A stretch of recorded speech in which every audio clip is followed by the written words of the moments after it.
You've seen it in 1,000 courtroom dramas, right? The lawyer jumps up and screams, "Objection, hearsay." But what does it actually mean? Well, it's not just some dry, boring rule. It's actually a fascinating puzzle at the heart of our justice system. And today, we're going to untangle it. So let's put you in the scene. A witness is on the stand, and the lawyer asks them what happened. They say, well, my friend Sarah told me the getaway car was definitely speeding. Now, can the jury hear that? Can they use that as evidence? The short answer is probably not. And the reason why gets us right into the thick of the hearsay rule. You see, the best way to think about the hearsay rule isn't as some giant brick wall. It's more like a complex maze. It has gates, it has secret passages, it has all these different paths.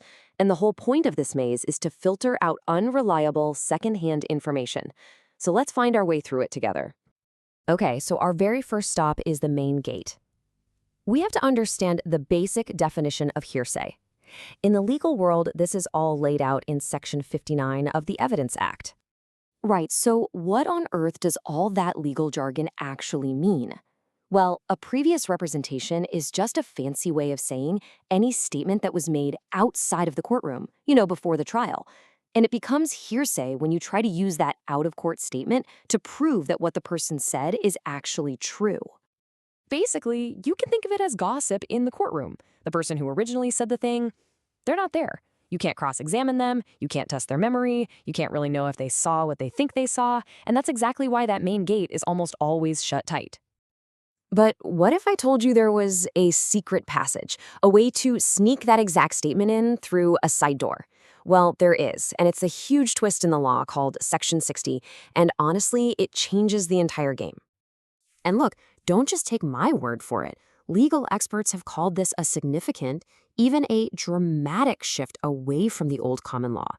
It pretty much turns the whole traditional way of thinking about this upside down.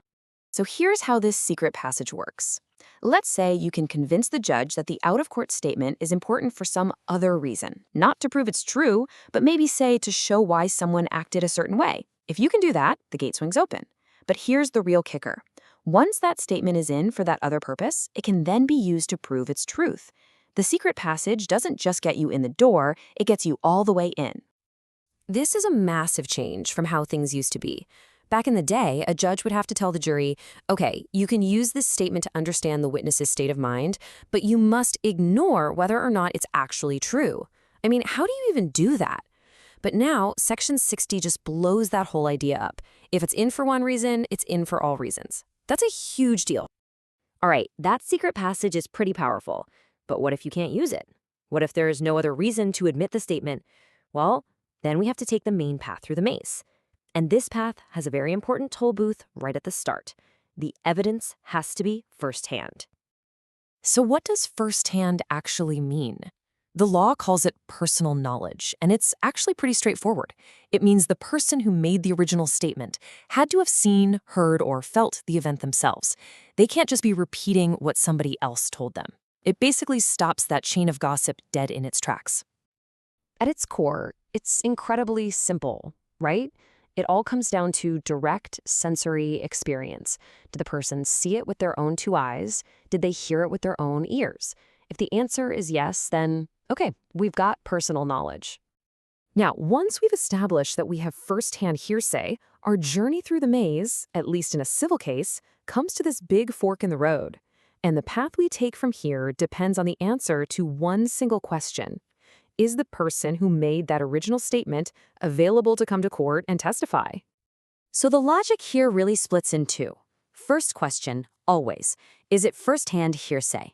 If we get a yes, then we ask, can the person who said it come to court?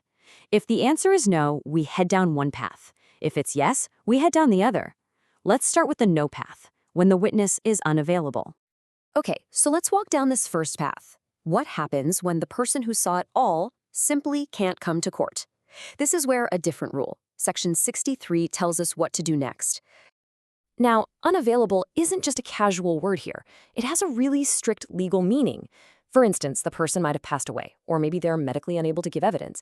It could even be that it's unlawful to force them to testify. Or maybe you've tried everything you possibly can to find them and they've just vanished. So what about that other fork in the road? What if the person who made that statement is perfectly findable, they're healthy, and they're able to testify? Well, that takes us down our second main path, which is all governed by Section 64. So here, the law is thinking about two main scenarios. The first one is all about practicality. Is it just going to cause a massive delay or a huge expense to get this person to court? Is it just not reasonably practical? The second one is about efficiency. Is this person already on the witness list? Are they going to testify anyway? If the answer to either of those is yes, then their earlier statement can often come in. So let's just recap that main path for a second. It all boils down to the status of the person who made the statement. If they're unavailable, you follow one set of rules under Section 63. If they are available, you follow another set under Section 64, based on whether it's practical to call them or if they're testifying anyway. See, it's a pretty logical step-by-step process once you see the map.